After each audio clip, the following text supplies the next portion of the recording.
Haleluia. Amen. Le tua nei tu la le Yes, fiafi. God. Ia ali a mataria tatu programi. Menanganga whaaloalo wala o tere sunga le whengainga. E whai ona tatu ina tatu programi si taru. Ia, tātou te talo. Mātou ta maare langi whaaftai tele ni awano le nei o mātou tu e maua. Mai le nā mai aso, ia, se nei fo o mātou tu e maua le nei lao le nei whaaftai tele vi ia oi. Wa mātou na ona fuafua lava o mātou plan, ia oe lava e te whaatau nuina na walofa tunu. Whaaftai ai le nei taimi le lei tamai o mātou. Sa uni foi whaasoina le upo le tare lei o lo malo le atua i ia Samoa o Woma paanga me na tu uma. Lo mana o mia la upu tamai. Ia ngale li mai oe ngang pa ia. Teita ina i mātou le nei fiafi. Meise ai le atua ia lo watu pele o Samoa. Un fo i le atua ia maua nei mo na se. Mea whai ngā luenga oe tamai. Am pasa lo malo tu mo lo malo. I taimi umalava. Mātou wharonga atu lo fisoso ni mai ngang pa ia. Whauina mamanu iai mea umalava mātou te whaia. Whaaftai ono. Ta talo mai lo watunu umau au auna. Lo whapena o na mana tua le li ie fo i le. Ta penanga me au nanga fo i hali sika e ministry. Ma nisi lava ministry tonu le tua nei atunu. Whaaftai tele iau whaamnianga mo i lato. Mātou talo tamai. Whaai ti tia lava i mātou. Ai tele lo vi inga. Ia tu mau pea e o le whaavavau. E mātou te talo lea tamai wha la upu. Pe a mātou whaasoina matalatala ina. Ia vi ia ai oe lea tu ai whaavavau. Whaavavau lava. Amen. Amen. Amen. Haleluia. Amen. Ia ia lea tu ale nei tu nalo le fiafi. Ia e fifi lava le nganga e ofo lofa me whaatalo whaatu ni vaenga le fiafi.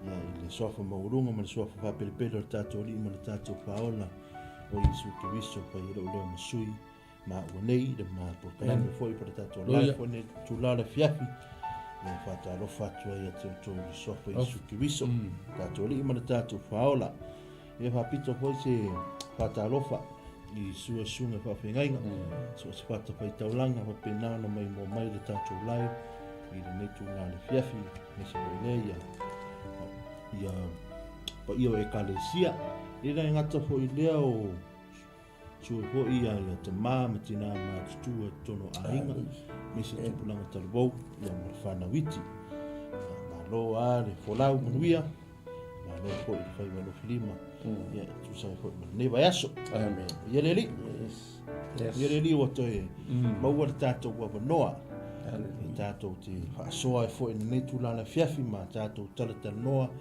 ma va ai ia pola fo i se upu ma marosi le tua i fa penao na pa marosi fo i le tatu fo longa ma le tatu sa valinga ia i le ni fo i vai aso le o langa le tatu o lai amen se tasi fo i o tusi na we si fia ma i loa Samoa na we si sila ma lunga le tatu lai na we le tatu tusi pa tau na o le mataio le lava totu i le tusi mataio tu se mataio na e sumatolu ana fai po sumarwalo ia fa ngata i le lusu matolu na fai upuna ma ua te fia fa soa tu le nea fia te lo masila fia e o tau fo i le nei tala po le nei fa ta oto ta tonu ile ia fo lava se ka le si ile ilango ile fo ia sunga i fa finga nei tala fa ta oto Yesu ia ile tato lulunga saito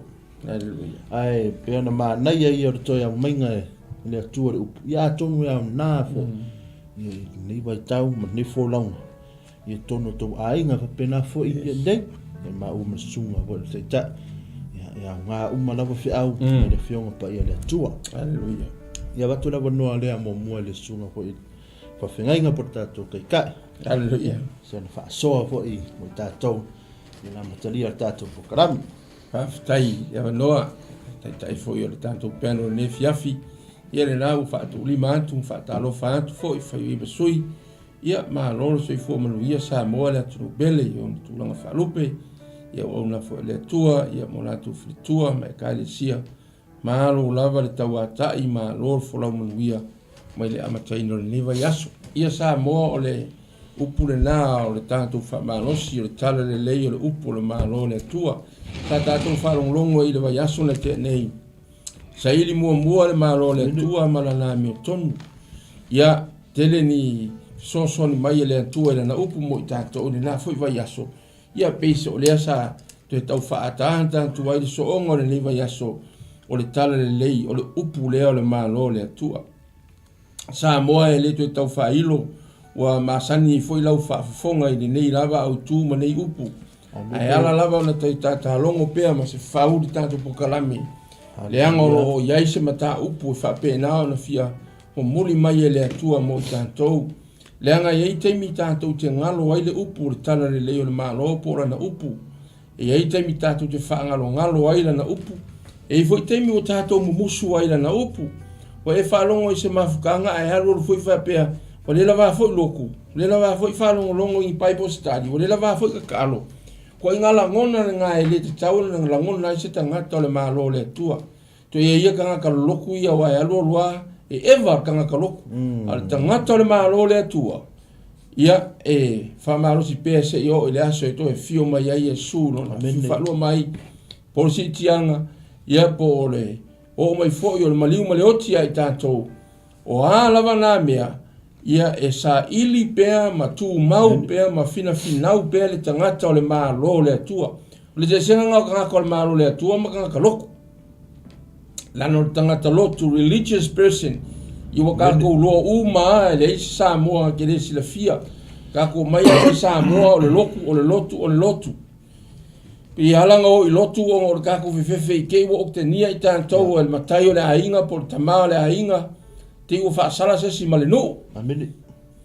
Ia e leo winga le na lai o na a vatua fo i le tala le lei e nisi fo o una le antua i sa moa male na rolangi a toa la nato a matamea i le malo le atua ina ia sui le o langa sui le whaalongo sui le vaai o le tangata o le malo le atua i mea ia tupu ma mea ia vaai ai.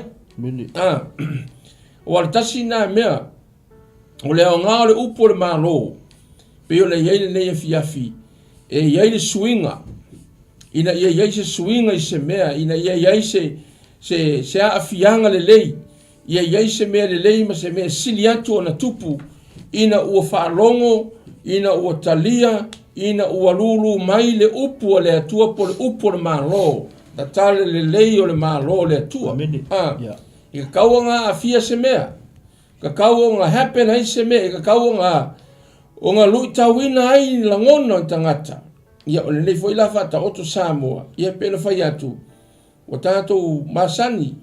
Ai o le nei masani. Wa avema me o tātou toi whaangalo ngalo ai. O le le a ano tonu lava o le nei lava fata oto. O le lulu saito. O le fatu. Ia lulu i fea.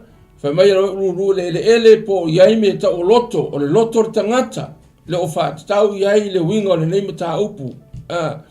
Ma le upu o le tala le lei o le malo. So o le foi la tātou te tiro le nei afi fai mai iai le tangata. Le mātai o le nafa mai a wa alu le tangata ma lulu fatu. Pa ula fatu iai pa ule ele wha le matifitara noa le fiafi.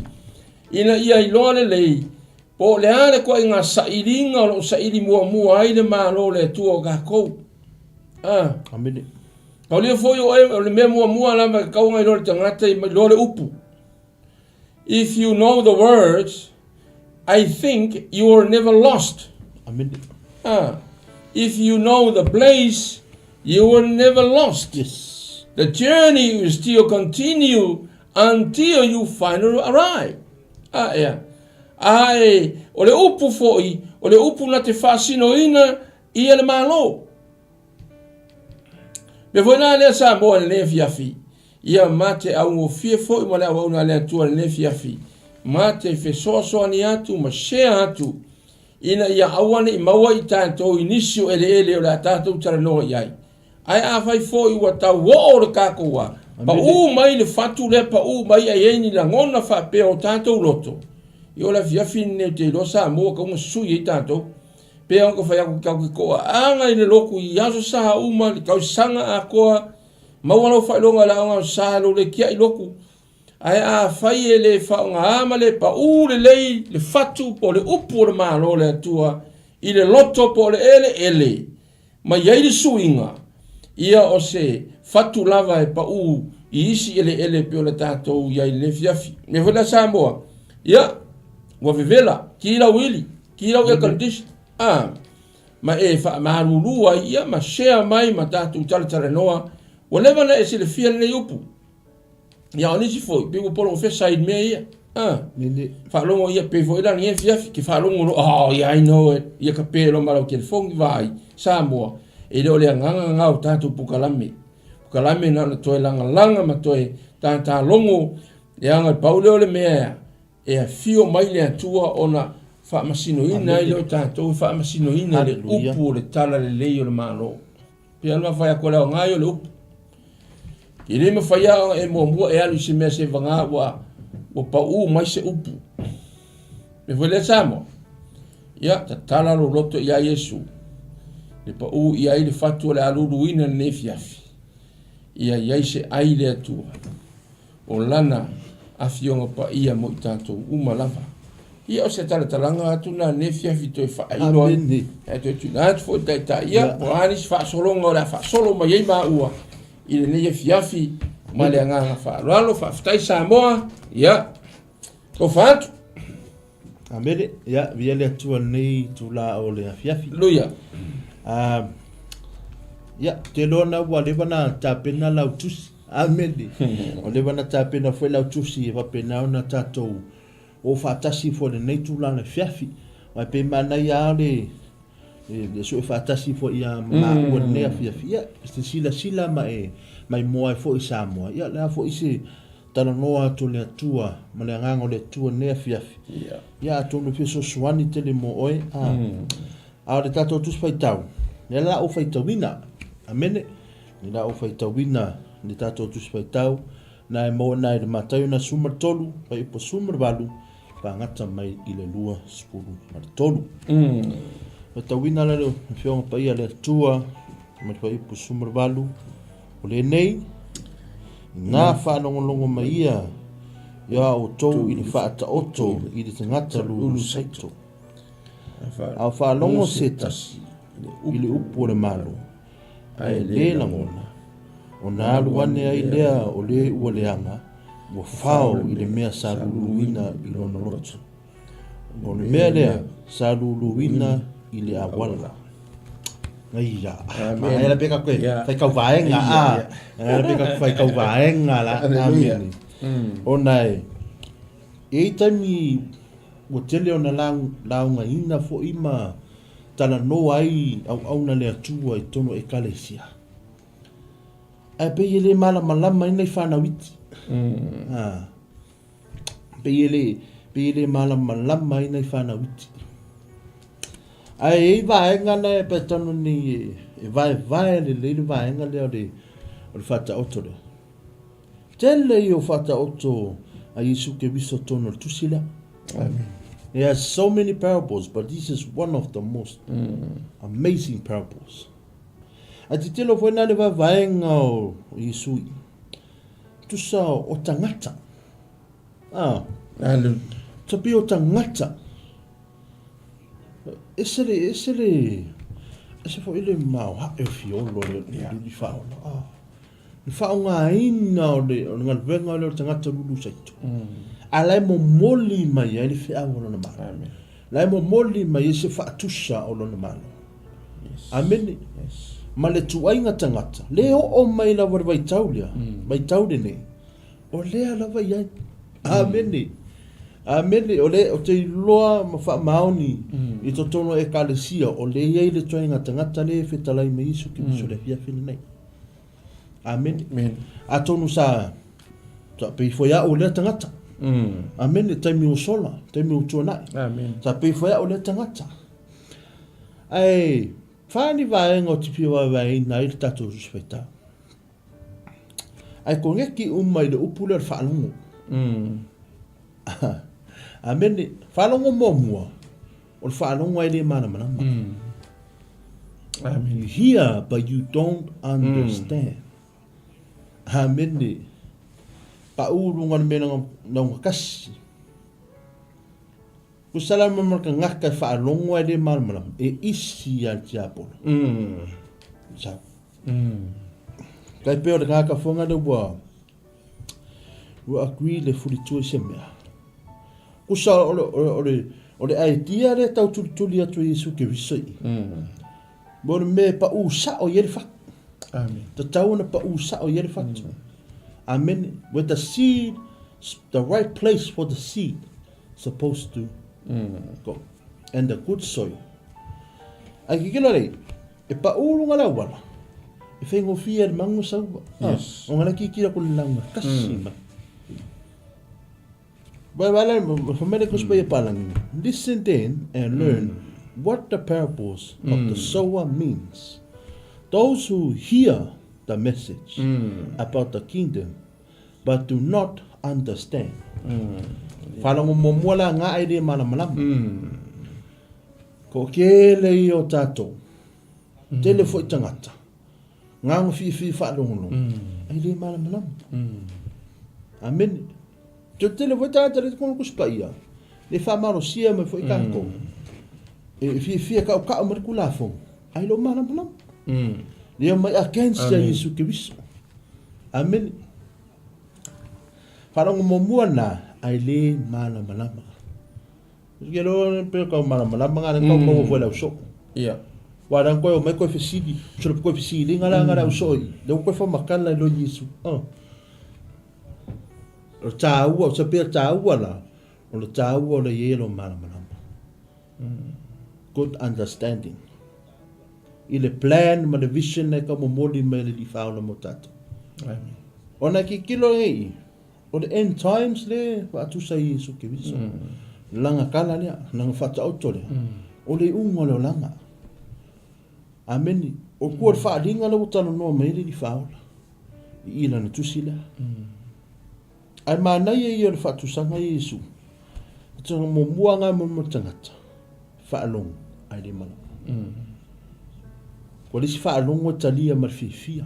Amen. O lisi whaalongo o le loto pole. Ma whaalongo muni muli lana. Langona. Amen. Wala. Tolu le ia whaalongo. Ai le masi langona. Amen. Ya, tato e to lista to. Yeah. Ai upu na iei. Yeah. Na whaitau inda umar tato pai upu. Ia na watore ila wanoa sunga papi. Inga, amen. Yeah. A whaalongo se tasi le upu o le malo ai le langona. O nā ruane ai lea o le matapai tau tatou o le luspuru. Sorry, luspuru le tatou iai. A o le mea sa luluwina i le mea papa. O le tangata lea ua whaalongo i le upu. O na talia roa lea male fia fia. Amene. A ua le ai ni haa ia te ia. Ua wha le tu mau o ia. A wape a tupu le pokua ngā, po le sauwanga, ona o le upu, ona tau sua i roa lea o ia. O le mea saru wina i le vau tui tui, o ia lea ua wha longo i le upu, a o le loto pole, i mea i le neila alolani, ma le pipelo o le oa, o fetini te ngia iai i le upu, ona o le fua mai lava lea. A o le mea sarulu wina i le ele lei, o ia lea ua whaalongo i le upu, ma langona ai, ua fua mai lava ia. E tai se lau i nisi, e tai onu fulu i nisi, o isi e tai tonu ma fulu fo i isi. Wow. Hallelujah. Amen. Wala le tele o toina soyo ye whare mai e taturi whao. Amen. Ai tasi la wa soyo e le blessing. Amen. Ine ngā tai fua mai, ai toi whapopoina fo ilana fua mai. Amen. Ai pero vai na tatu tusi tatitilo e. Vai na mua o whaalongo ai le malamalama. Hallelujah. Lua talia marfiafia. Loto ai popole. Mana whaalongo mun muli ai langona. E watu la manoa le sunga le. Tai. ia le li mele oni asa unoanga la sunga la ole tele nei I me olo fa tau lava le upu ole fatu po ole upu ole luluina le ole fatu ole malo le tua I loto mo filangalo ta ua fo yo le ele o tatou loto ma o loto tangata ese mai fa lava ele o lo ia le langi nei le fa matalaina Yesu oi ono ole ma sanio I la to ia vai taimi wala to fa to anga e ke linga la to ina le saito ma la to luluina e ma sani foi la to I me taimi tupu ai mea te au na luluinga pe tutoina pe luluina fo I le saito I lau fanua o Israelu le foi lau fa ngai na Yesu nei tala fa oto I le tangata lulu saito po le luluina o fatu e ta ua le o ia o lea o lo lulu maia le upo le tala le o le malo I loto tangata pe ta u po tonu rungo le ele le o lo lulu wai pera tasina ele pe o le taunoa tuela na wau na nefi afi mai o pa ui si fatu pa ule awala a luluina le fatu lea luluina fa mai awa fa longo se tansi o le upo le malo ele langona o na aluane lea o le anga o fao le mea wa luluina mai luna loto o le mea sa luluina le awala o le tala fo ia luka ma le fa mtataraina fo I matai o fa mai o saule o le anga o wali saule me o le manulele ma aina ma ave ese le fatu na luluina le awala ia po le li o le rangi fo I po satani o le tele lang taimi e tatou tele fa le ango ai le mea lea ai ua kako le mana o mala malama I tatou le upu te tona volo fa tatou Yesu I le au farisaio ma lau tusi upu le ialo fa longo mai o le kasi dia au kau sengi upu kama ye le fia fa longo upu Yesu lau ki fia fa longo ana ko I kala fo ia isi au farisaio ma isi au tusi upu Bena le afa mai Yesu alulu watu la le upu le mararo ele fia fa mala malama ina o le ia ia he o fo ila le kako fo vai nga kaimi pe ka ula ve fo kako le sike ko le mene le luluina le upu le antua ai kako ke le la ngona pe wa ke le fo inga kako fa longo le kaimi luluina le upu ko farsa ia kaimi moenga les ka ke ro mai ai lunga ke minga wa ka un wai le si ai sa fa ngaluenga le po a ko pe sa ta fa o le po a to pe sa la kapi po a to no saulo le te mi la fa rongo le upo la luluina ye lulu watu ai moe e le fia mala malama le upo ke kasi foi le mea o le tele o sta ngata na ko ke le fia mala malama le upo le malo le tu aya le nga e a o inga le malama ma le fia malama ka pa wa me fia malama I upu tangata le malama le nei la langi la tu tele fia talia ina I fa mai la ole tasi la le ele na pa u le awala le au le fa longo le ane fa mai ona watu le ole manulele ma ve ese ina le fatu pe aina ma fa le fatu lo fatu sa ya satani fa mai li o lo le anga lo watu ma ave ese mai le upu mai o lato loto e vai ina o sa mo le ile lo loto sa uanga Yesu fa peaka ua ile mfainga ese mai kamale le upu mai lo loto dei loa e kele me fa nga ile li o le no langi ave ese mai le upu mo tatou sa mo la tunu peli ai sea le anga fo le upu le tua o lua mai ya ti o fa ia la filinga le upu le tala le o le malo Mele na fa tatu chalo vai asute ni saili mua le malo le tu ai se wa amawa e fiula kamale ko seng yesele upu le anga fo yo lawo ya tonu ya te o afa la fo pe yo ele mua le ele ya fa mai la to te fa longo ai le la ngona they hear the word but they don't want to understand I say la vo e isi me foi la fia malama si dia ku fia malama isi me nai lo le upo le tu ia le ka ku fa longo le lua fa mai wa lulu ina lesi lulu ina ile me papa mai o tangata u fa longo le upu o le talia lo le mal fia you know le kele la vala le yo le si foi vaenga e maua umai foi kākau le kere o kaimi ke whaalongo le upulolo ina le atua ia posi kangaka ese mai siau whaife au whaalongolongo se la aunga se perifeta posi apostolo ese mai siau au na le atua kei wa fia kalia Eropa ke sifia iai nesi next week ke fia alu i le mea neanga e va i lunga YouTube ma TV esa langa voi lewa sa hunga kalia ma le fia you know ufa makala solo se maka ukia pe fetale maka ukia le apostolo le se e fa longo iai se wa kuru ngal pipili wa savali wa malo lor ga sa wa akuri e se ka ke mon o la ngona ia wa fia ai se ala le fa longo le upu le malo o le upu o le tala le le o le malo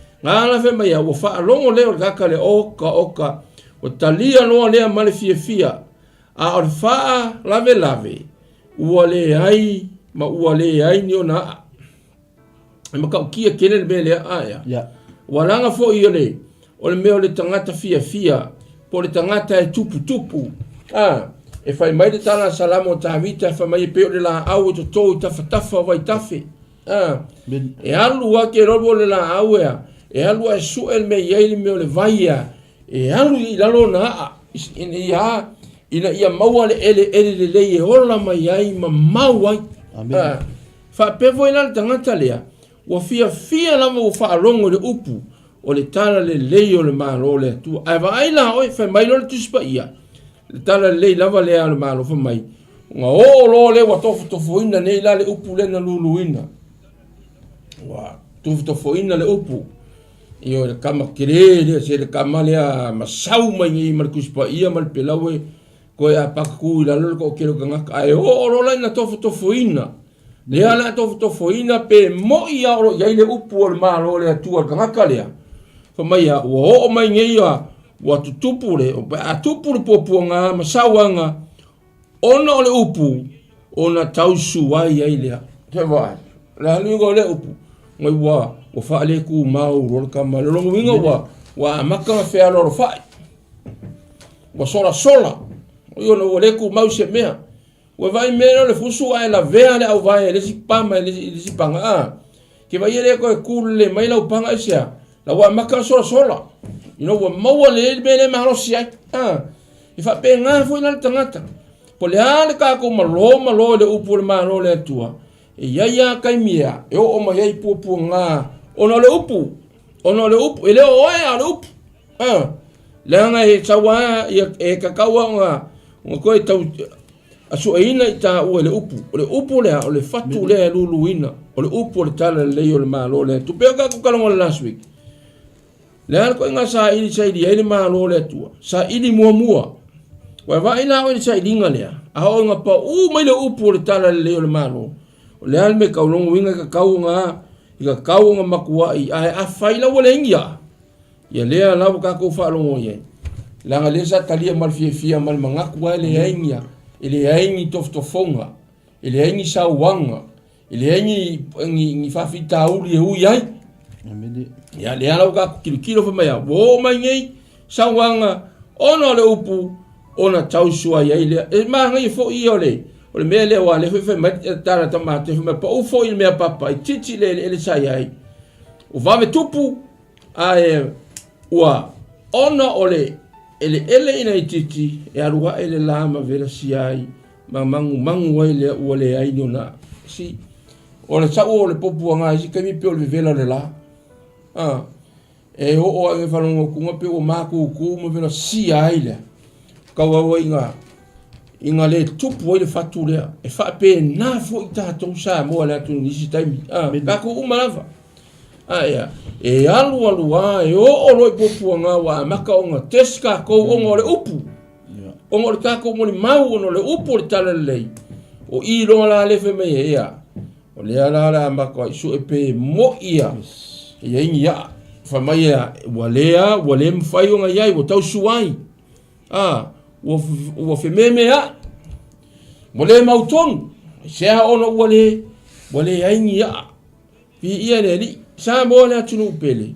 ka ko fo i si kai mi ka ke la ve ai ile asia you know, ka ko e pe se fo ia ni kalisia le tu fo ka maku ngalu ai awal ka ko anga lu le tu fo le by emotion se longa ma ia pe senga nga fa ko e ori le mai fia se longa ke le fo ngi pe la fo ngaka fa longa mai ko ki milion le offering le sa e fia ya ai o mai no la fa fi ka uli ma to fo to fonga ma pu nga ono le upu fiu foi no ko vai go fe me ai talangal tispa ia ero ia ma upu mai ya wa le fa ale tu mau yo na ala wa ia me ka ola le ola ma salo ai sia langa foi langa le o ma le kai me testa foi ka ko fe mai ya ko pola ele ai se kanga ka ele to foina ma to foina ka ko ia tupu ai tanto wa fa tua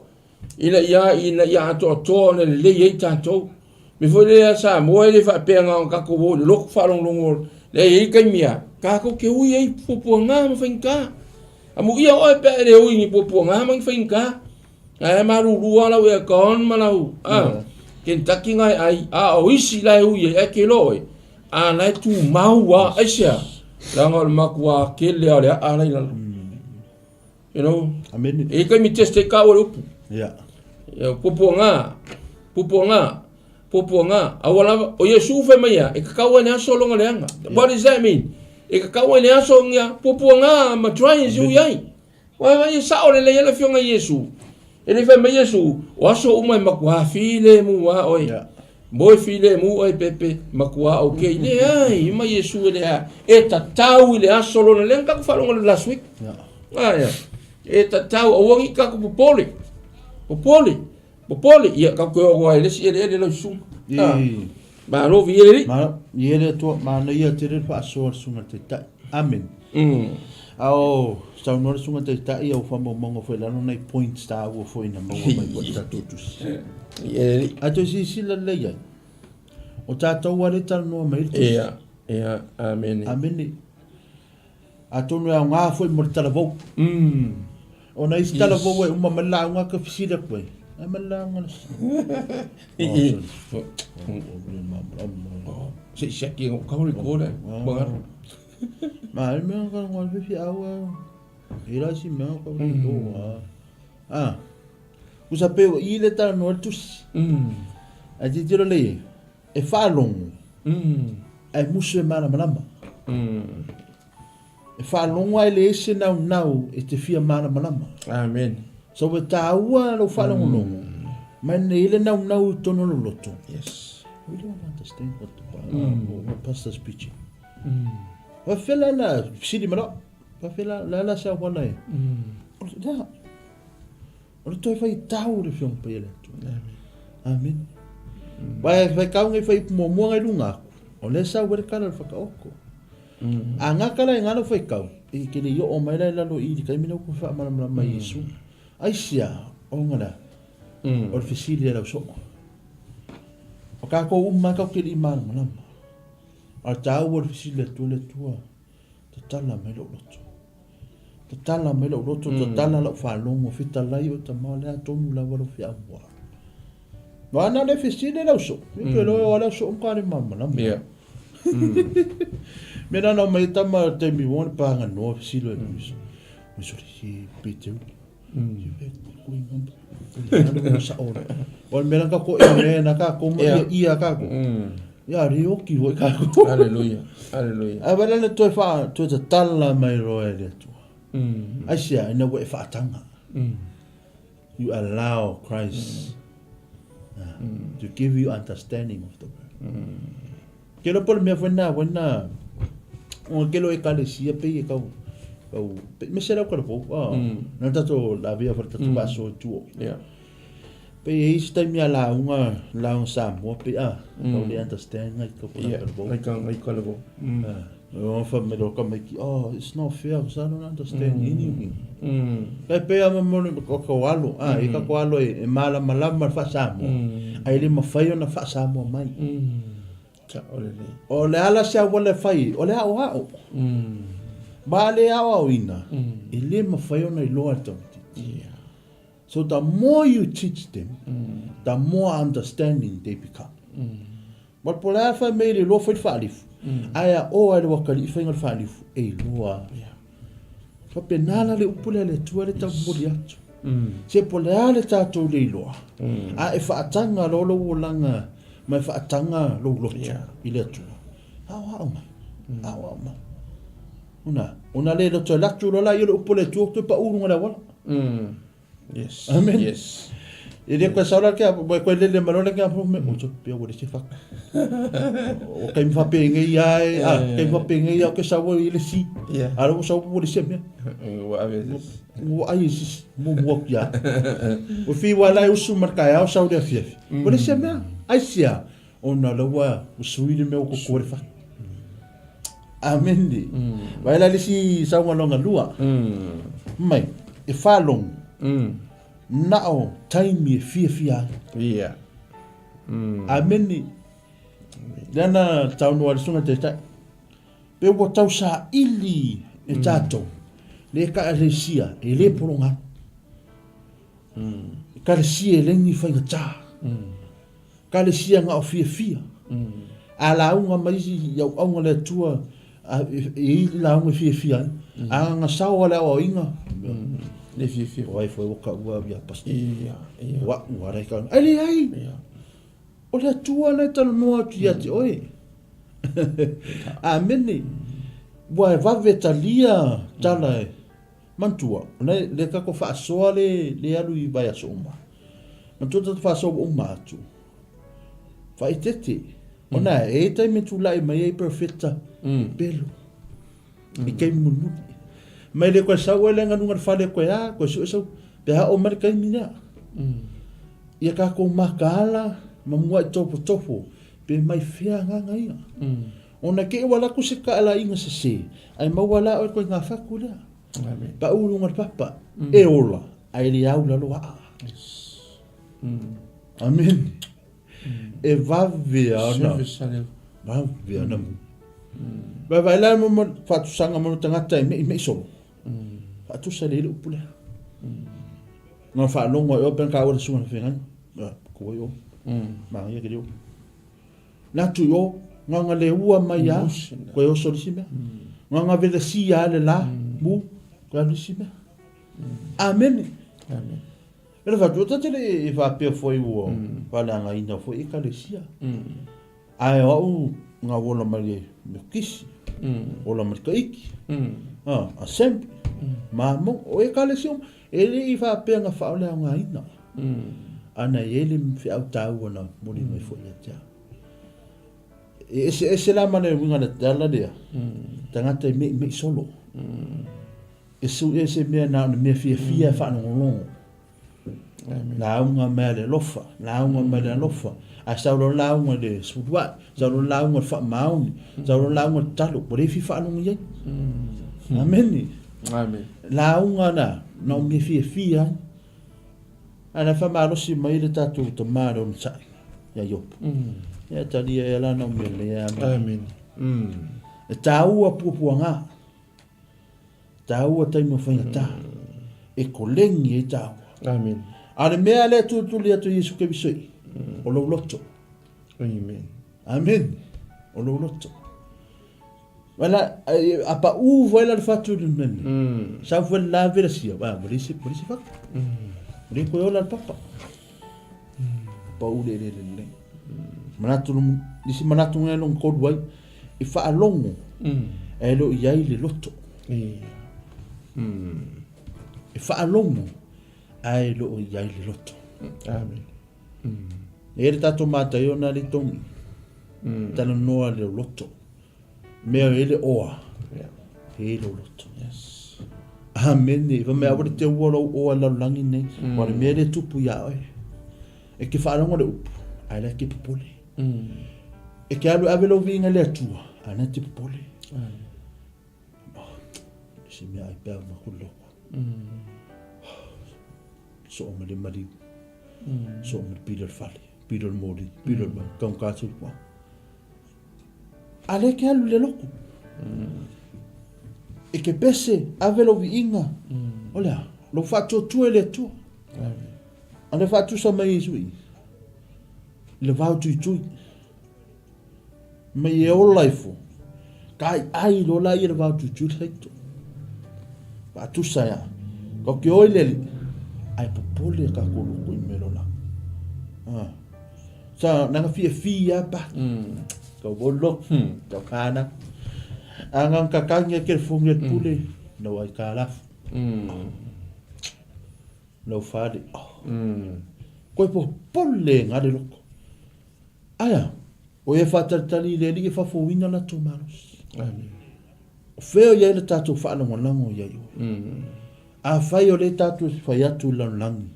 E le aise mea e whainga tai le tua. O aila e mata mai a tātou. Le mana o Yesu. A vero whaanongonango i le tua. Tāro le ele munbuli. O lo whaanongo. Ma e langona. Ma e talia.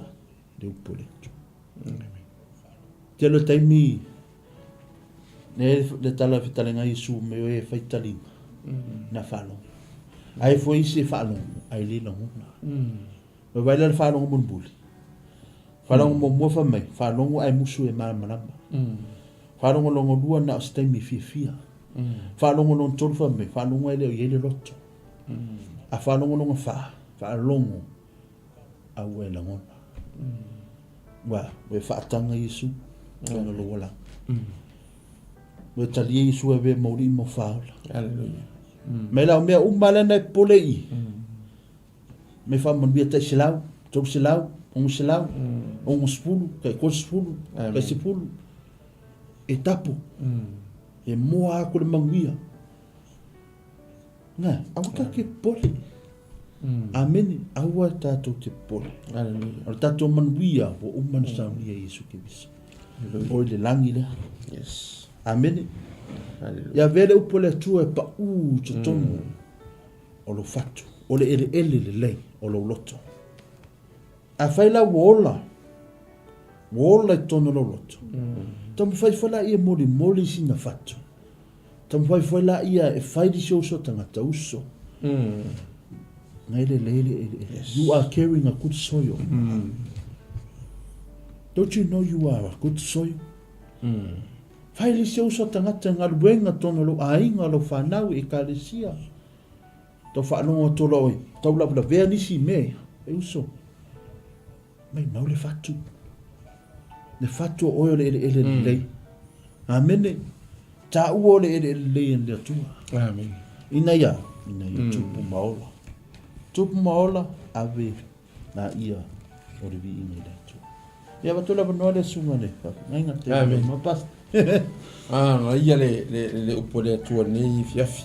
Mene. Sa moa le atunu upele ia ole tātou ta upu ni fiafi e pe ona whailo atu foi ua le ai lava seisi le sile fia ai o le tātou lava ia ko kalami ia o le tata longo pea ma se fau le o tātou i ai le sina o ele lua i o tātou tu o mai ai o le ele o le vau tui mai na luluina i le vau tui o ia le o whaalongo le upu ai o le loto popole i mea o le nei lalolangi ma le pepelo o le oa u fetina ina ai le upu ona le fua mai lava lea. Si, o le feteia ina ma le upu, walulu le upu po le fatu i le ele lea. Fa mai wa o le ele lea e vau tui. Nongo winga it's thorn, it's some weeds that wear in the earth. I le mea lo luluina ia i le ele lea po le fatu lea. Ia e lo po le vau fefi. E lulu antu yo le makwa vau fefe ale mele pa u ia le fatu le. Amen. Yo kama le vau fefe ia lo sa mo e le me fainga vele nga le sungu a. Ai fa mai la u pa u ia le fatu le po le upu le malo le tua. I te tonu le vau tui fa mai a o le tangata le ua fa longo le upu a ua fa longo ai o le loto popole i mea o le nei la lolangi. Amen. Ma le pepelo le oa, ua fetina ina ai, le upu ona le fua mai lava lea.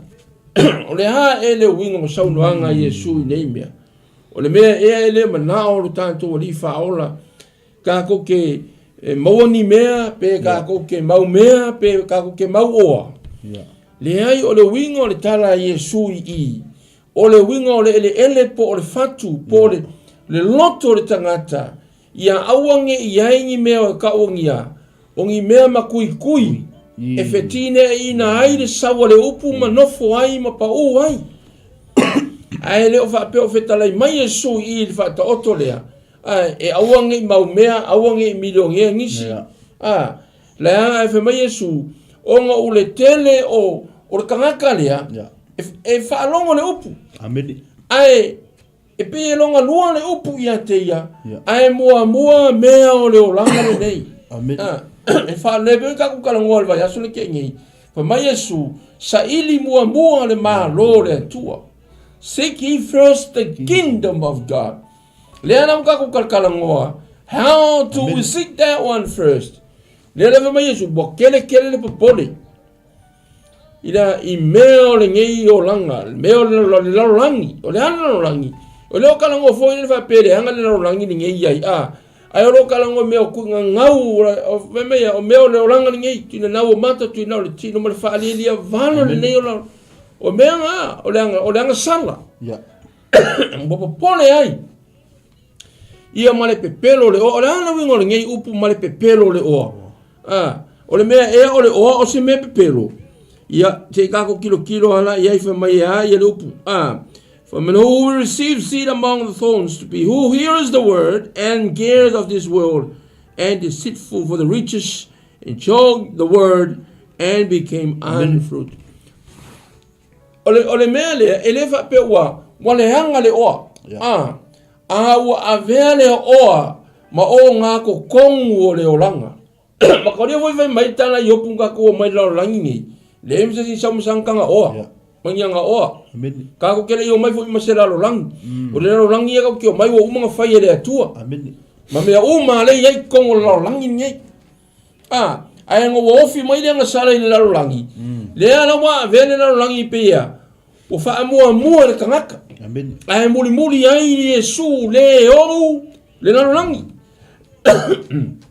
Le ala mai Yesu i va to le. Ma kwa po le va le ka o me o ngi lo lang.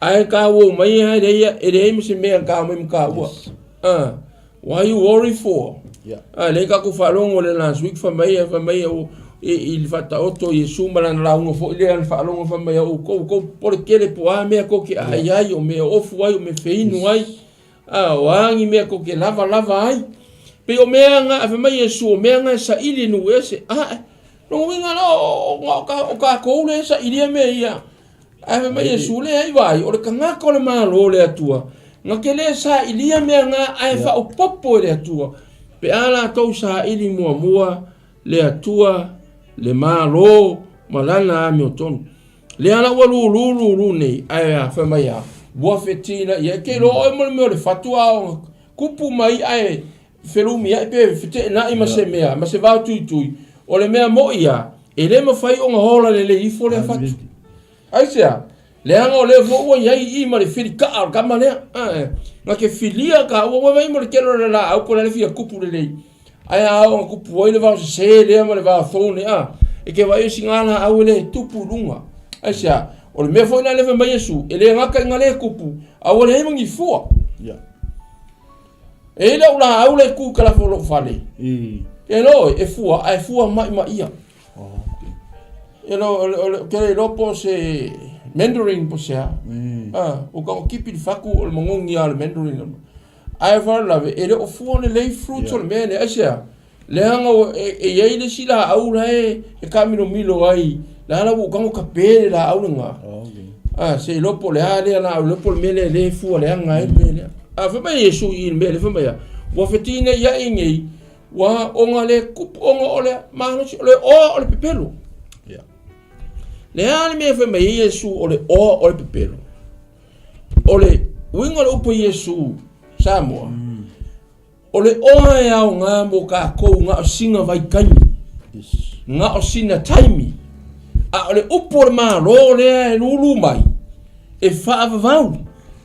Le upo le tala le leo le maro. O le me foi na le ele va pe wa ka ke ngau kele le oa. e sa e ana fa mai Yesu o le pelo la ngere kai mi mavai ai ale ai la what are you gonna go sa ala Yesu mavai ku ai mo ka pelo ale o lo inga le pelo le o lo inga e ene kai mi mavai le o ai le pelo a fa le fasi por a po se fasi a ulo le la mai ya ele se pelo le ulo le ale tana Yesu mai ya o le pelo le o e ene kai mi alu se ma oi a ole nge ke u maua ke manga oi ele mamuru esere o ale ma oi ma Yesu kele lo polea ole o la langi me pelo le o la langi lo winga yo va ka ko kele yo mai mangi me ngi asia bo umanga faiele tua moka ko pato ka ko ka fai oi o sa ili mua le malo le tua ile fa le le o ka ko loto po ka ko wa le ele pa uma ele fatu le mala le o le malo le tua we vo sa un vo I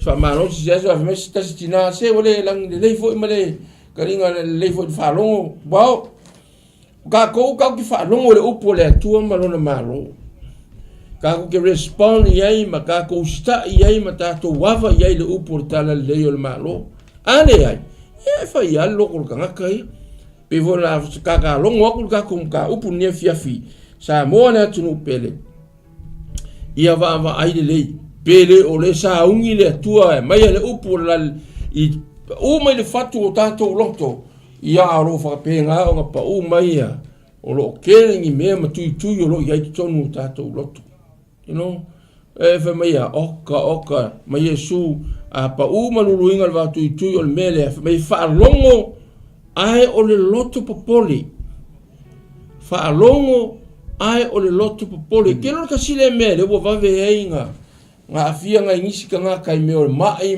o ia ina mali liu onga o le loto popoli le ha se me la ai tai ha o le ha ea fe me a ke o ia o fe ea la transfer o ia la afa widi ia le me ia ia pe on fa tu sa mo ai fa mo ina le tua e te ke aka o le tua asia le anga o le o sili ia ei lo ma si la fia sa mo ma ka ku uma maua o ka ko o le o sili le tua ai aka ko mawanga le o sili o Yesu o lana upu ia e po ala me fa pe o mai ata e le ma fai on feteina ia tato ai asia le anga vo le wa ia tato le upu le tala le o le malo so me vo le ia a fai o ka wa fia ka ko I le foi ko nga ele e pa o mai o le vau kui ele kele me pole ai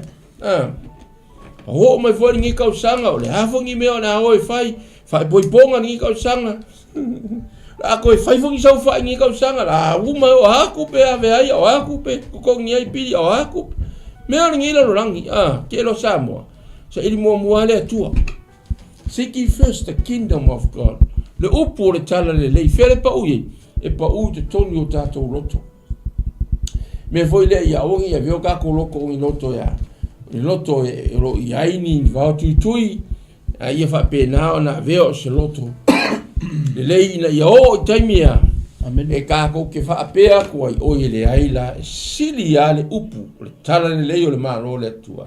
Le pa u mai o kako loko. Ma le mulmudi le lei fa mai o le tangata ia fa longo o le mele luluina o le lei o ia lea o fa longo le upu malangona fa longo malangona longo inga o respond o usitai wa saili wa maua a ola fa maya wa ngau yai wa fusia o ia le upu lea wa karikongu le upu lea wa nau le upu lea mai Yesu ia fa kusa foi tatou le vine mai o ia le vine ka ko la fa mai apila ka ko le vine ona fua mai ai lea ona velo tatou mo so o Yesu ba ngai ala le wa ia se si le fia ia le vi ia le ai ja le anga ka ko uma o tangata o le tua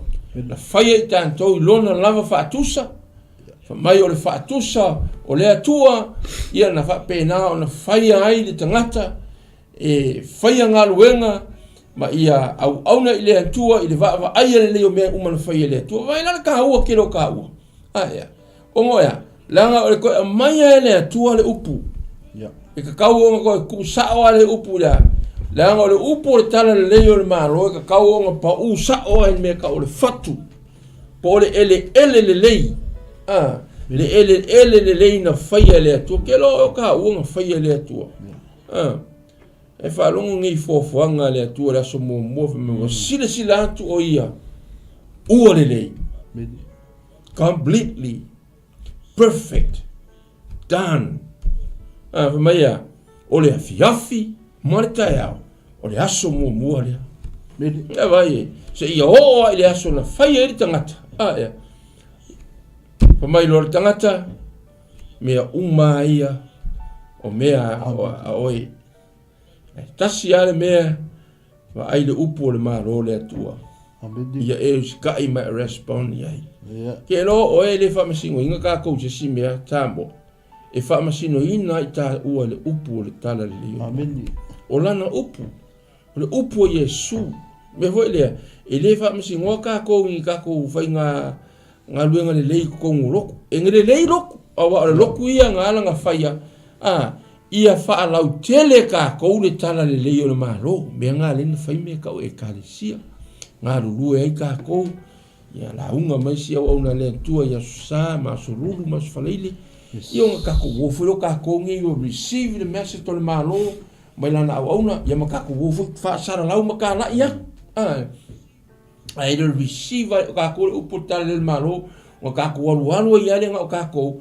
alaya makako nga ya ilalo I ka ko la me pa ilalo I ma ku ilalo I ale me ka ko aku foi ma fa mala lama ku le la me pa ye o fale uma lava me foi la le sa mo ka ua yo le la sunga lia onga o se ele fa maya e pa u ya ile fatu de le po le upo le malo le tua see and you say thank you Lord for your heart for you and I and every one of us. Why?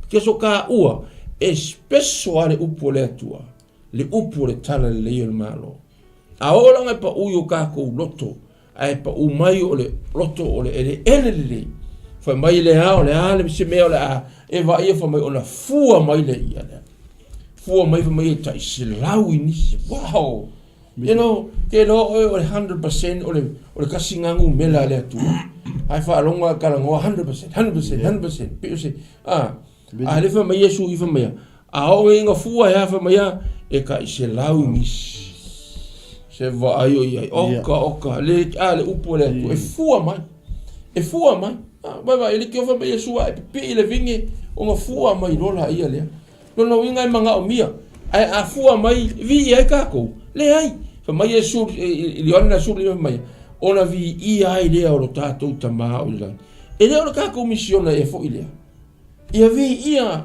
le o me o ia vi ia le tupu le mano ia vi ia lona suafa me ka ko ke fai ona va ia vi o ka ko o lo ma ka ko le we are very good ai le o me le nga la yo nga o mai le upu ka ko ke fa sala winga e mai mo tatou loto le nei tatou fa sala wa ku le upu ina ia ola ai se tasi o lo ofia mana mia le upu le tala le leo le maro ka o ia o manuia ma o loe le tua le tele o ngatunga luenga me ve ka ku ngalu lue moisi ia ma Yesu ai se fia mga mo muri ai se mga fia au ngai le tua ia ve au tangata si vai ese fo ia principle meta ia la Yesu ia inga i mga o Yesu ia ka ku lo o ka ko tangata ele le o tatou loto ka pen e o foi la o pe o foi a kole tu sa foi saioria kama ia le makua lo kole hanga ya Yesu mele ele mama o la tu loto ya Yesu e manga o ai fai mea e vi ia yana ko e vi ia yana o foi saio mala ku si upu e vi ia yana to ya la tu ngalunga fa mai Yesu le ai o le ia o ka le fa longo le upu vai ngai ua ngala to fasiotia le ona le upu aisia o ngai le o la to loto Amen. Me foi le ia ka ko o oe ma o le ele aka fa laka aku se lulu bai e foi lulu se ko le hanga e ngai you know e ke felesi ya a ke ro fe kau lo ke ia wa lulu wa better watch out. Some of the souls around the world, Amen. maybe in your church and maybe around your family, in your village. Por ngai foi aku you better watch out. Whaalonga ka kou le upo le atua le ruru mai. Aisia, le hanga o le upo le ka kou ke ola ai whamaia.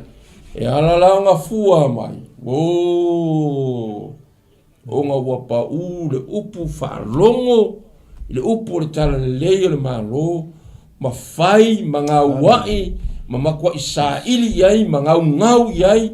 E moe ai, e to atuli iai, ma tangi iai. Aisia, ona o le upo whaamau o le malo le atua. Mai la Yesu ona fua mai ai la ia le atas. Lau ta yono se fulu ta itoru se fulu. Se vai la o le makaki. Se vai la o le manga. Afa mai ina ia vi ia ai lo tatou tama. Me vale aongi o kako pole ala ko inga me ka ki faia. Se avea o ma se kangaka ya. Eke au nga sesi. You know? Amen. Kako foi ngi o musu au nga. Se yeah, God knows everything. We long for kako kangaka ya meu se tai tolo ya ki oi. Ai kako ngova mai Yesu a wai se fia au mai le tua ia o to au nei tangata.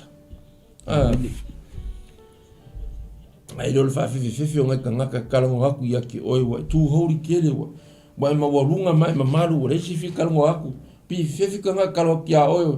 Wa ngufa ma fa ese oi e mai Yesu e vai la o principal Yesu ese el ma ngai mal mata mo fi e fa ka foi vai kai kangaka a e fia mo muri ai manga o ke fia o ngai le tua a ve o ma o ngai le tua i a ve mo o ma o ngai tangata fa mai o ngane no ka ngu Yesu mai ao ina fa i tia o ia ai fa tele ina pe o ia wa va ai la o ia ia wa leva nga fai mai tu se isa ia fa mai a ka ngu mangiri kamale am fa na mo na malo fa mai e tupu la ia lo na malo e fa vau amen me foi la le respond ka ko le upu tala le leo le malo se ka ko ori ma fia ia you know fa fitai le tua mo e kalesia there's another thing ka ngai se kai mi ki fa fitai ai ngai au nga le tua o lo manai fale tua o lo fa marosi mai mo ka ko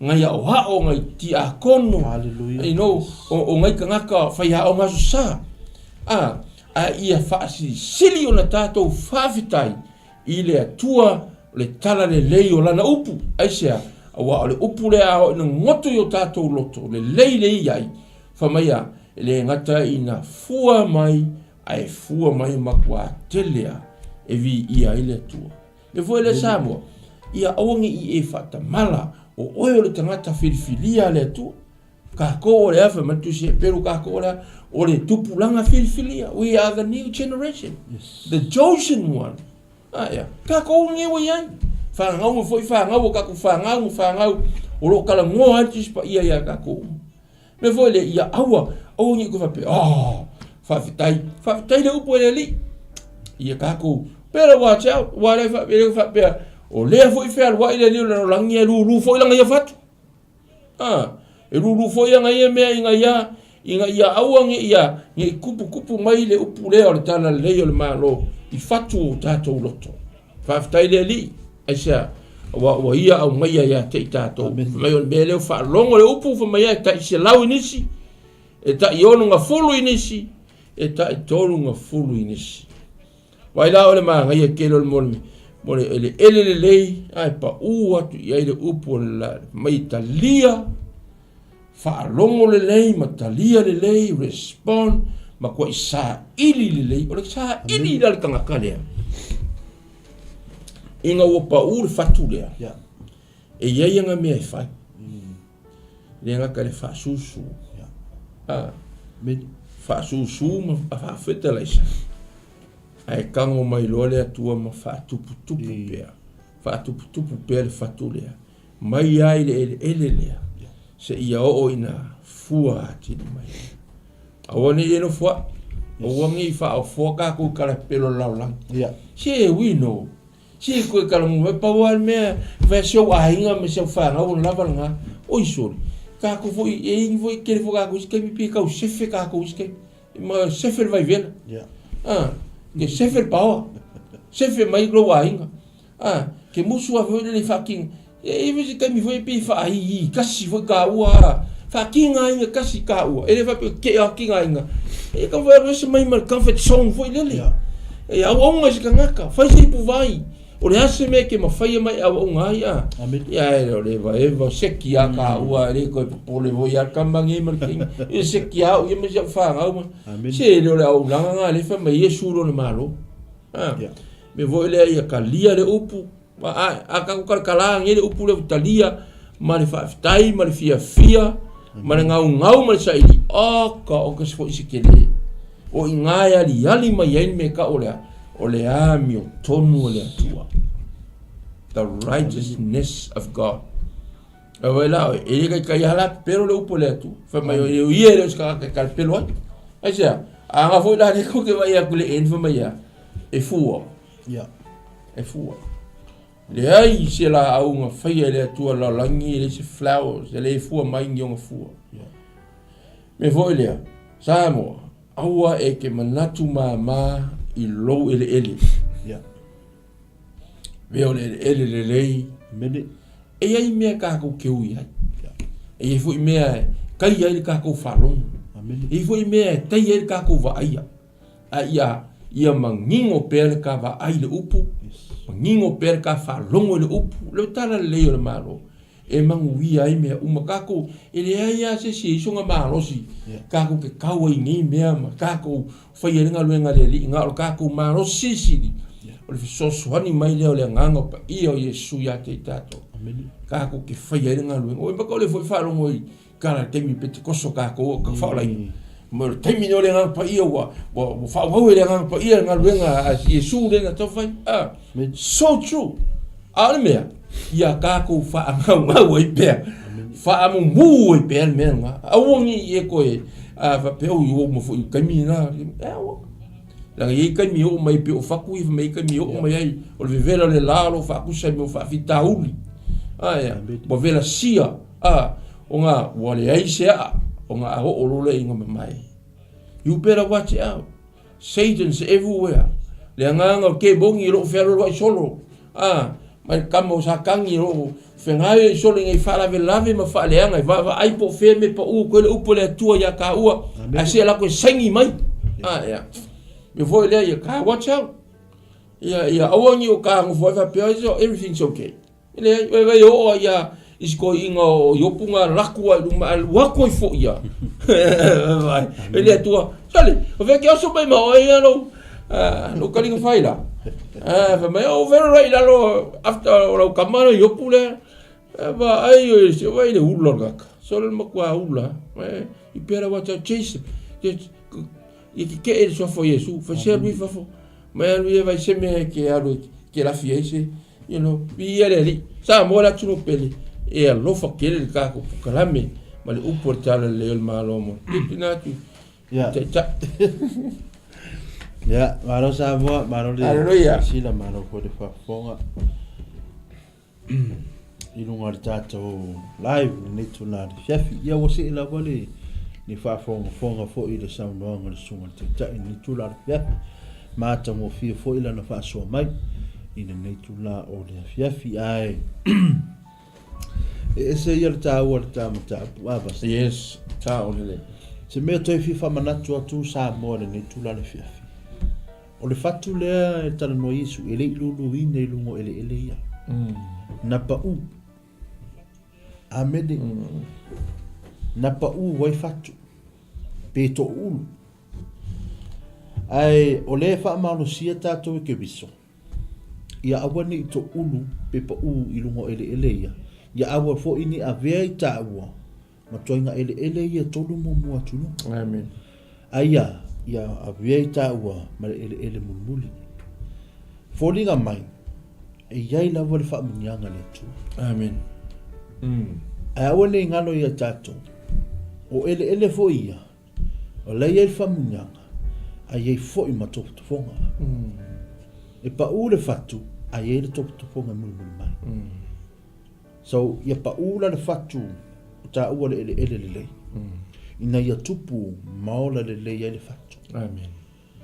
Le to iei se wau tui, le to iei se mang, le to iei se velasia, aisia, o na lopa i le ele lei. O oio le ele lei, fai tangata ngai o tafa, polo tolu, polo whana. Pai lava na te lo fata si fai, hey, you are a good soil. O oio le ele lei. A fa merfa malo si na walu al sa unuanga teitai. Ne turana fia mai. Ia fatu muina lo fatu tua. Ai fa ngao lo popole. Ia fatu muina lo fatu tua. Ai fa ngao lo popole. Ai awal fatu muina lo popole. Ai fa ngao lo fatu tua dele. May your faith be filled, but may your worries be empty. Amen. Instead of make your faith be empty, but your worries be filled. Aisia, nolo so ifua le tua le tato te au na yai. La lava se mana ona ya te oe. Tono lo ainga, tono lo lotu e kale sia o lo ngabenga. La lava mea lo hape nau na nau yai lo lotu. Man tua le upo le tua. Tato po kalame o mawaya tu lo lava yaso. Sa ili mo le malo le.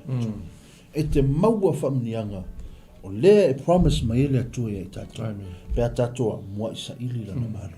Malana a raito. Tau ena whamanuia mai le atua. Le toi tele ni o tana aisia. Ona lewa umana fola atu po i te tunga te tai. Ma ele telefoi ni ma upu. Ono se fi au o te loawa. Le aise au na le atua. Hapenaili la ina. Le nei whaata oto e tono e kalisia. Tau longo ina ia o tātou o ele le lei. Ina awa nia saure te apolo maseng. Wa ai lo loto. Aisia.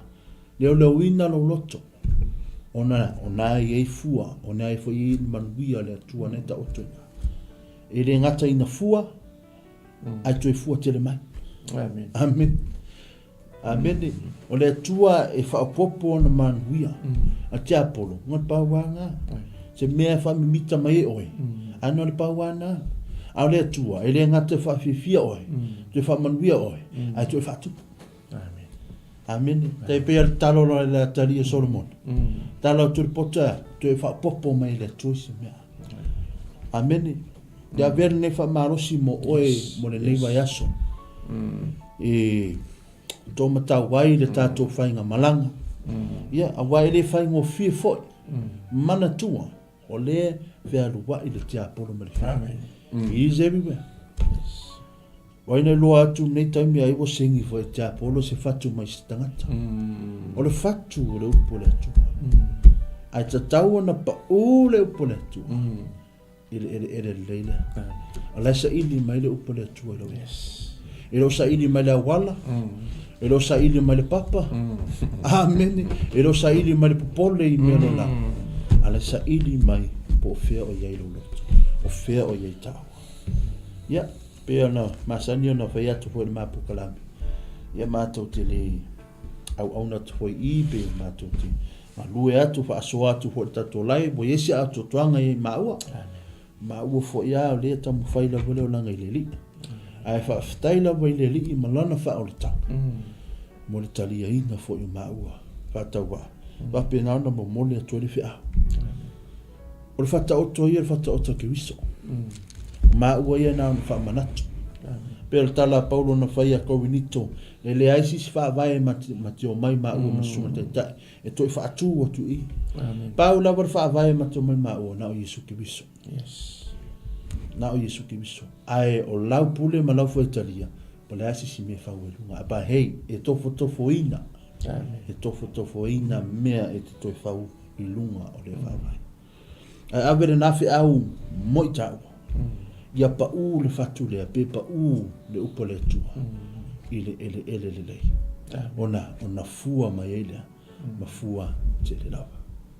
malo le faafofoga Samoa malo foʻi le silasila tatonu le faigofia lenei vaitau tele foʻi tala ua logologoā foʻi luga o talafou le gata si tatou atunuu ia nei foʻi lenei atunuu o tatou aumaua e faapea lenei laolagi atoa ae tumau pea tatou le tatalo i le alii tumau pea tatou le tatalo i le alii faatuatua i le atua ua faafetai lava le agaga lenei ala ata faapena ona faasulu atu le malamalama ma le tala lelei o le tatou malo silisili o le lagi palo o loo galue foi le tiapolo ma le fili ia ana foi ia vaega e faalauiloa mai ai le malo o le pouliuli ae faafetai tele lava Samoa mo le faavanoaina lo taimi ina iuō ma aiga o auauna tofi paia le atua tamā ma tinā matutua e kalesia maisi le aiga uso matou faafine uō ma e masani mo mafai ona tatou mafuta lenei tulalafia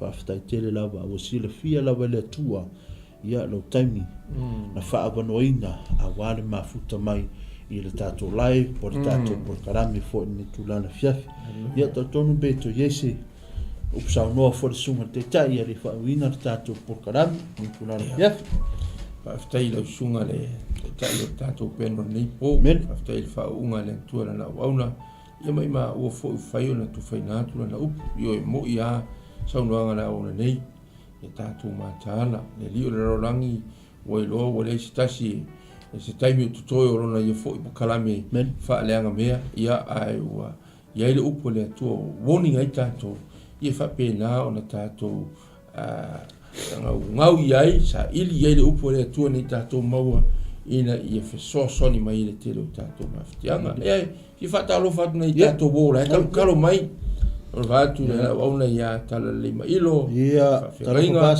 pasta ia le fatua foʻi ia o salia mose failauga faafetai ia usi foʻi ia Farmer Snow ia o ona le atu foʻi ai Perona Teresa faafetai lava le mafuta mai ia vea lava oukou ma faamogiaga faafetai foʻi le tou tatalo mai ia le tinā foʻi po tasi foʻi o tamatuai o le aʻoga ia tile ioane ia lo faapena foʻi na mafuta mai ia ona foʻi le atua faafeagaiga faauʻuga seve ia tinā foʻi ia tutuu faafetai ia seumanu lavevili tautua faafetai le mafuta mai vea ma faamaniaga foʻi le kaku pokalame legei po ia lo mafuta mai ia matutina matua ia fiurasela tiatia mai Australia o lo faapena ona mafuta mai pea ia le foʻi sa tu matagi olo le kaomakaiga o le kaku ministry ia o loo momoli mai alofaaga le auauna le atua ia kupafiu ia o faafeagaiga o lo faapena ona mafuta mai ma le faletua lofa atu le kalesia le atua ia tinā foʻi ia le usi foʻi asimoo tiatia o lo faapena ona mafuta mai ona le atua ia maisi latou o le fai ona maua latou suafa ia aga lelei atu le atua fuafuaga foʻi o lenei vaiaso ia pau lea alofagia le atua ia laasaga uma foʻi o lenei vaiaso totoe faafetai lava mele ia le atua ia faamalo atu foʻi nai o aiga nai uso ma nai o tuafafine faamalo atu foʻi le suga ia Pastor Mike ia faafoaina o le tatou pokalame mai sisi aʻu mana mea le matamata mai sia o fanau talofa atu fatua ia taitele lava le mai moa mai Samoa le tatou atunupele le fiafi ia le atua mo le faavanoaina lo taimi ia tautonu ia ua fo le taimi auina le tatou pokalame ae toe tolitoli mai foʻi le tatou live ia pala foʻi se feʻau la foʻi se faasoa le faapena ona fia talanoa mai le atua mo le tatou ia i le lava ia so pea aulia atu ai i le ola ma le malosi taitaʻina fio ma le galapa ia nei tula la au faiuina tatou se talo Haleluia lo matou tamae o le lagi faafetaitele lava faafetaitele lava matou te vaivai lava tamā ae faapena ona faamalosi mai lau alepele o Iesu Keriso o ia lava matou te mafai ai mea uma i le isi mea matou te le mafaia pe a faatasi mai lau alo Iesu Keriso le matou lii ma lau matou atoa ai ma le fesoasoani sili o le agaga paia lea faamanatu mai ia te matou toe fanufanu ia te matou ia ua afioga Whaftai le tua marau tala lei. Whaftai marau whao le tanga. Whaftai le wolofa tunua. Whaftai mo wha munianga. Whaftai ta mamo mea umalawa. Wapenao na ita ina ai o mātou langa ma mātou sāwaringa ni tula. Ta mātalo ia te o iei lo wha munianga. Nunga nei por kalami. Pasi sili foi lo wha munianga wewa. Ma whai ona mai moa mai. Ma sila mai. Ma mata mai. Ma whaalongolongo foi le whetalai atu lo wa fionga pa ia le tua nei tula na pia. Iai lo wha munianga ia te ila tō. Sua e sunga i wha awhengai ngā so sa pata whai taulanga. Lo wasuina vai o le ola o ale atua. O ele atua ma lo fina ngano. Ne ngata fo i lea i ta ma tina ma tutua tono ainga. O au sina ia iai lo wha munianga ia te ila tō. Mai se na yuso ma tu whawhine o to ma tina ia. O mai ma sani se pa ia e whana witi. Ia wapenao na iai lo wha munianga ia te ila tō umalawa. Ia mai o eta mā i le nei tula le fiafi i le whanganoina fo i le sunga le whaawhengainga ia pasta Mike ma le wharitua ma nei ala ati whawhufuina fo i o mātou Global Kingdom Network e fo i lo whamunanga le sunga le whaawhengainga le atinu penao na ngā lueina fo i le tala lei i le aso ma le aso i le whamunanga ia te mātou umalawa fo i le winga ia te oi whaamangano ia te mātou lo mātou tu mā ini mātou se ma ne mātou leanga tu sai ma le aso ma le aso ai tu mauri vinga ia to oi nei maso uma o la vale fava lava ono oi su de mātou ri ma mātou faula amen amen ia tai tele lava Samoa ia le pai unga ne vai aso se ia mai manui